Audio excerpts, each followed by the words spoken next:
Այս օրերին ամենահաճախ խոսվող թեմաներից մեկն այն է, որ Հայաստանը ժամանակին պետք է համաձայներ առաջարկվող Ղարաբաղյան փոխզիջումային կարգավորումներին,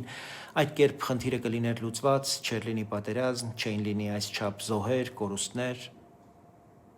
Սակայն հարցը երբեք միայն Հայաստանի զիջել-չզիջելու ընտրությունը չի եղել, դա ուժային կենտրոնների բախման դաշտ էր։ Ռուսաստանի, Թուրքիայի, Միացյալ Նահանգների, Եվրոպական միության, եվրոպական ուժերի։ Նրանց համար առաջին հարցը սա էր. խնդիրը պետք է կարգավորվի այնպես, որ մեծանա սեփական ազդեցությունը, թե այնպես, որ ուժեղանա ուրիշը։ Եթե սա մոռանում ենք, ստացվում է, որ խաղաղությունը կախված էր միայն Երևանի ստորագրությունից։ Մինչդեռ Հայաստանը չէր կարող միանձնյա որոշել վերջնական լուծումը, անգամ եթե պատրաստ լիներ ամենածանր զիջումներին։ Ռուսաստանը չէր կարող միակ որոշողը լինել, որտեղ Ադրբեջանի վրա չուներ այն վերահսկողությունը, ինչ ուներ Հայաստանի վրա։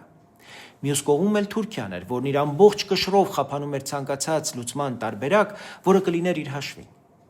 Իսկ Միացյալ Նահանգները եւ եվրոպական երկրները չէին թողնի, որ տարածաշրջանը բաժանվի մեկ կենտրոնի կամքով։ Ահա թե ինչու անգամ այն պահերին, երբ Երևանը պատրաստ էր ընդունել անգամ շատ ցավոտ զիջումներ, Բաքուն ամեն անգամ բարձրացնում էր պահանջների նշաձողը, շեմը։ Դա տեսանք նույնիսկ Կազանի փուլում, երբ թվում էր համաձայնությունը մոտ է, Ադրբեջանի ղեկավարը սեղանին դրեց նոր պայման եւ ամեն ինչ փլվեց։ Ոչ թե նրա համար, որ Հայաստանը չուզեց խաղաղություն, այլ որտեղ իրեն զգում էր ավելի մեծ խաղի մաս, որտեղ բոլորը հաշվում էին իրենց շահը, ոչ թե մեր անվտանգությունը։ Ուրեմն ամեն ինչ Հայաստանից էր կախված թեզը քաղաքական ինքնախաբեություն է, այն մաքրում է մեծ ուժերի եւ Ադրբեջանի պատասխանատվությունը ու ամբողջ բեռը գցում է Երևանի վրա։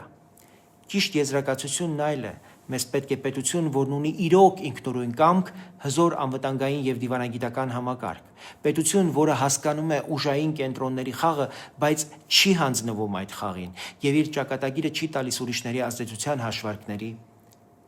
ձեռքը։